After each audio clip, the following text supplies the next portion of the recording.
YouTube channel के English world. आज हम करेंगे स्पोर्टिंग एरर्स, 15 स्पोर्टिंग एरर्स करेंगे आज। Let's start. My sister has read pages after pages of the Bible. अगर किसी सेंटेंस में प्रेपोजिशन के आगे भी नाउन हो और उसके बाद भी सेम वही वाला नाउन रिपीट हो जाए तो वो जो नाउन की फॉर्म है वो सिंगुलर आती है। इसीलिए जहां पे पेज आफ्टर पेज आएगा, पेजेस आफ्टर पेज नहीं आएगा। जहां पे आएगा पेज आफ्टर पेज, प्रेपोजिशन के आगे और पीछे दोनों जगह सेम नाउन हो वो सिंगुलर फॉर्म में आता है। जैसे बहुत सारी एग्जांपल्स होती है, town after town was devastated, alms are given to the poors. जहां पे द पुअर्स है, अगर द पुअर होता ये पूरी क्लास को दर्शाता है जो डिप्राइव्ड क्लास है, मतलब पूरी क्लास को ही द पुअर डिस्क्राइब कर रहा है। इसीलिए जहां पे प्लूरल की जरूरत ही नहीं थी, सिंपल आ सकता था alms are given to the poor, क्योंकि द पुअर ही पूरी क्लास को रिप्रेजेंट कर रहा है। जहां पे the two first to arrive were the lucky recipients of a surprise gift। जहां पे टू और फर्स्ट दोनों एडजेक्टिव है। अगर दो एक जगह कार्डिनल एडजेक्टिव हो और दूसरा ऑर्डिनल एडजेक्टिव हो तो ऑर्डर हमेशा रहता है ओसी। ओसी से याद रखना, पहले ऑर्डर वाला आएगा फिर कार्डिनल वाला आएगा, ऑर्डिनल फिर कार्डिनल। इसीलिए जहां पे आएगा the first to to arrive were the lucky recipients of a surprise gift. जहां पे फर्स्ट पहले आएगा फिर टू आएगा, क्योंकि पहले ऑर्डिनल एडजेक्टिव आएगा फिर कार्डिनल एडजेक्टिव आएगा। There is not many traffic along the street where I live। जहां पे जो ट्रैफिक है ये अनकाउंटेबल नाउन है। ट्रैफिक को हम काउंट थोड़ी ना कर सकते हैं, जो ट्रैफिक है वो अनकाउंटेबल नाउन है। और अनकाउंटेबल नाउन के साथ हमेशा मच का यूज होता है, ना कि मैनी का, इसीलिए जहां पे मच आएगा। अगर कोई काउंटेबल नाउन होता फिर वहां पे हम मैनी का यूज करते, अगर अनकाउंटेबल नाउन हो फिर हम मच का यूज करते हैं। There is not much traffic along the street where I live। जहां पे मैं रहता हूँ उस स्ट्रीट में मतलब ज्यादा ट्रैफिक नहीं होता। Of the two great cities, the former is biggest। अगर हमने दो चीजों के बारे में बात करनी हो फिर कंपैरेटिव डिग्री आती है। अगर दो से ज्यादा हो फिर हम उसमें उस सुपरलेटिव डिग्री का यूज करते हैं। अगर सिर्फ दो नाउन हो और उसमें कंपैरिजन करना हो फिर हम कंपैरेटिव डिग्री का यूज करते हैं। Of the two great cities, हम दो सिटीज की बात कर रहे हैं।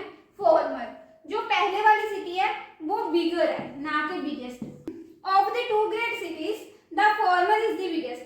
जहां पे दो सिटीज की बात हो रही है और जो फॉर्मर है, जो पहले वाली सिटी है वो बड़ी है, इसीलिए हमने दो सिटीज की बात की और दोनों में कंपैरिजन किया। और हम बात एक ही कर रहे हैं, इसीलिए जहां पे बिगर आएगा, क्योंकि कंपैरिजन हमेशा दो चीजों में होता है। अगर दो से ज्यादा होते फिर हम सुपरलेटिव डिग्री का यूज कर सकते थे कि बहुत सारों में से एक सबसे बिगेस्ट है। बट अगर दो हो फिर हम कंपैरिजन करेंगे और उसमें कंपैरेटिव डिग्री का यूज करेंगे। Unless you do not give the keys of the safe, you will be sure। अगर आपने कीज नहीं दी तो आपको श्योर कर दिया जाएगा। जहां पे अनलेस है, अनलेस के साथ कभी भी नॉट नहीं आता, क्योंकि अनलेस खुद एक नेगेटिव वर्ड है, इसीलिए हम उसके साथ नॉट नहीं लगाते। अगर नॉट नहीं आएगा तो उसके साथ डू भी नहीं आएगा, क्योंकि नॉट अगर हमने असर्टिव सेंटेंस में नॉट को लेके आना है उसके आगे हम हेल्पिंग वर्ब लगाते हैं। अगर अनलेस वाले सेंटेंस में नॉट ही नहीं आता तो उसके साथ डू भी नहीं आएगा, सिंपल आएगा unless you give the keys of the safe you will be sure. क्योंकि जो अनलेस है ये खुद एक नेगेटिव वर्ड है, इसीलिए इस सेंटेंस में कभी भी नॉट या नेवर नो कुछ नहीं आता। He walked as fast as he could so that he would not miss the train। वो चला जितनी तेज वो चल सकता था ताकि वो ट्रेन को मिस ना कर दे। जहां पे वर्ब की सेकंड फॉर्म है, ठीक है। एज फास्ट एज के बीच कभी भी जो एडजेक्टिव की फॉर्म आती है वो सिंपल फॉर्म में आती है, मतलब ना कंपैरेटिव में आती है ना सुपरलेटिव डिग्री में आती है, हमेशा पॉजिटिव डिग्री आती है। जहां पे he walked as fast as he could, ठीक है। अगर जहां पे सेंटेंस पास्ट में था जहां पे भी हमने कुड का यूज किया जो कि हमें पास्ट में एबिलिटी बताता है। He walked as fast as he could so that he would not miss the train, कि वो ट्रेन को मिस ना कर दे, वो जितनी तेज चल सकता था वो चला। Unless you will work hard you can not pass.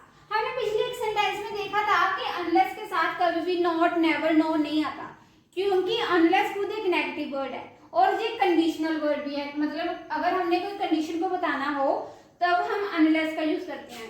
ये कंडीशन ओरिएंटेड होता है और इसके साथ कभी भी विल भी नहीं आता। Unless, until, as soon as, if, provided, इन सब के साथ विल नहीं आता। इसीलिए जहां पे आएगा unless you work hard you cannot pass, unless you work hard you cannot pass। जब तक तुम हार्ड वर्क नहीं करोगे तुम पास नहीं हो सकते। I cannot say if he has paid the fee or not। मैं नहीं बता सकता कि वो फीस पे कर चुका है कि नहीं कर चुका। जहां पे और है, और का पेयर किसके साथ बनता है? वेदर और का एक पेयर होता है ना। और अगर जहां पे और है तो जहां पे इफ नहीं आएगा, जहां पे आएगा weather. I cannot say whether he has paid the fee or not। I cannot say whether he has paid the fee or not।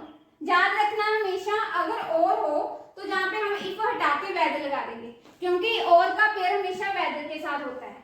I have been informed that Mr. Sharma, the director and the chairman, will visit Patna the following month।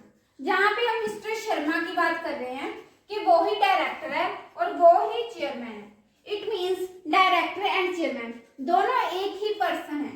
इसीलिए अगर हम एक person की बात कर रहे हैं और दो नाउन उसके लिए यूज हो रहे हैं, उसके लिए हम सिर्फ एक ही नाउन के आगे आर्टिकल का यूज करते हैं, क्योंकि अगर दो नाउन होते, अगर दो पर्सन होते, फिर भी हम दोनों के आगे दादा आर्टिकल लगा सकते थे। बट जहाँ पे हम एक ही पर्सन की बात कर रहे हैं उसके लिए दो नाउन्स का यूज हुआ है। कौन से? एक डायरेक्टर का, एक चेयरमैन का। इसीलिए जो चेयरमैन के आगे वाला दा होगा इसको हम हटा देंगे। सेंटेंस बनेगा I have been informed that Mr. Sharma, the director and the chairman, will visit Patna the following month। The honesty is a virtue। जो honesty है ये abstract noun है और abstract noun के आगे हम कभी भी आर्टिकल का यूज नहीं करते, इसीलिए सिंपल आएगा honesty is a virtue। जहां पे हम दा हटा देंगे, honesty is a virtue, क्योंकि honesty जो है abstract noun है, उसके आगे कभी भी आर्टिकल का यूज नहीं होता। It is not I who is to blame। जहां पे जो who है ये relative pronoun है, जहां पे who है जो relative pronoun है और relative pronoun के बाद जो verb आती है वो किसके अकॉर्डिंग आती है? जो एंटीसीडेंट होता है relative pronoun का। जहां पे relative pronoun का एंटीसीडेंट क्या है? I है। I के साथ कौन सी वर्ब यूज होती है? am होती है ना, इसीलिए जहां पे am आएगा। It is not I who am to blame। जहां पे जो am है वो antecedent of the relative pronoun की वजह से आया, क्योंकि I के साथ हमेशा am का यूज होता है। He talked on the phone for hours together, who really irritated his parents a lot। उसका फोन पे घंटों बात करना उसके पेरेंट्स को इरिटेट करता है। जहां पे एरर क्या है? जहां पे हु हम किसके लिए यूज करते हैं? किसी पर्सन के लिए। जहां पे उसके पेरेंट्स को इरिटेट क्या कर रहा है? उसका फोन पे घंटों बात करना। जहां पे हम बात मतलब टॉक की बात करें, इसलिए जहां पे हम विच का यूज करेंगे। He talked on the phone for hours together, which हम किसके लिए यूज कर रहे हैं? जो वो घंटों फोन पे बात करते हैं, ना कि किसी पर्सन के लिए यूज हुआ। अगर तो किसी पर्सन की बात करते फिर तो हु का यूज हो सकता था, बट हमने टॉक की बात की है कि उसका घंटों फोन पे बात करना उसके पेरेंट्स को नहीं अच्छा लगता, इसीलिए हम which का यूज कर रहे हैं। He talked on the phone for hours together, which really irritated his parents a lot। Lasers are indispensable tools for the delicate eyes surgery। indispensable का मतलब क्या होता है? necessary, कोई चीज essential, very important, ठीक है। lasers are indispensable tools for the delicate eyes surgery। जहां पे जो eyes है ये किसको क्वालिफाई कर रहा है? सर्जरी को कर रहा है। इट मीन्स सर्जरी जहां पे नाउन का काम कर रही है और नाउन को क्वालिफाई कौन करता है? हमेशा एडजेक्टिव। और अगर हम नाउन को एडजेक्टिव की जगह यूज करते हैं तो हमेशा ये सिंगुलर फॉर्म में आता है। वैसे तो आइज जो है वो नाउन है, बट अगर हम नाउन को एडजेक्टिव की फॉर्म में यूज करते हैं तो हमेशा सिंगुलर फॉर्म में यूज करते हैं, इसीलिए जहां पे आई आएगा। Lasers are the indispensable tools for the delicate eye surgery. Gopal felt happily to learn that I had got a job in the bank. जहाँ पे गोपाल सब्जेक्ट, ठीक है, उसके साथ हमने वर्ब का यूज किया, सेकंड फॉर्म का पास्ट में सेंटेंस है, ठीक है। गोपाल फेल्ट हैप्पीली, जहाँ पे जो हैप्पीली है ये एडवर्ब है। हम नॉर्मली देखते हैं कि वर्ब को क्वालिफाई क्या करता है, वर्ब को क्वालिफाई करने के लिए हम एडवर्ब का यूज करते हैं ना, बट यहाँ पे एरर क्या है, जहाँ पे वर्ब है, वर्ब को क्वालिफाई करने के लिए एडवर्ब है, फिर हमने इस पे एरर क्यों निकाला? क्योंकि अगर वर्ब्स ऑफ सेंसेशन, अगर वर्ब ऑफ सेंसेशन हो तो उसमें हम वर्ब को क्वालिफाई करने के लिए एडजेक्टिव का यूज करते हैं। मतलब जो सेंस ऑर्गन्स के रिलेटेड वर्ब होती हैं, जैसे फील करने वाली, वॉच, सी, ये सब, इन सब में हम अगर वर्ब को क्वालिफाई करना है ना, तो हम एडवर्ब की जगह एडजेक्टिव का यूज करते हैं। और हैप्पीली का एडजेक्टिव फॉर्म क्या होता है? हैप्पी, इसीलिए जहाँ पे हैप्पी आएगा। Gopal felt happy to learn that I had got a job in the bank. Thank you for watching this video. Please like and share the video and subscribe my channel KK English World. Thank you.